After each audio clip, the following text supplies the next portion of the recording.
Smoking with braces. Gums. Smoking has been known to reduce oxygen flow in your bloodstream. This reduced oxygen flow also impacts your gums. When gums do not have access to the full amount of oxygen they need to function properly, they can become red, swollen, and even recede. This can eventually cause tooth loss, which is not healthy or normal in adults. Braces already pull and tug on teeth.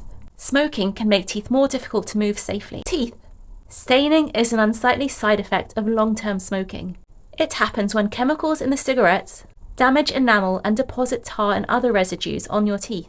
Smoking can also cause an increase in plaque build-up, which can lead to increased cavities. Mouth. Smokers are at a greater risk of mouth sores and oral cancer than any other segment of the population. This is because smoking causes cellular damage, can lead to cancerous spots. These can of course be life-threatening. People with braces are also more likely to suffer from mouth sores, and when you smoke it makes it more difficult for these mouth sores to heal. The mouth sores become an opportunity for mouth and gum infections that otherwise would not happen. When you wear braces, the risks of smoking are magnified. Brackets trap these chemicals and keep them close to your teeth for longer than if you had smoked without braces. Smoking is highly addictive. If you need help quitting smoking, contact your GP.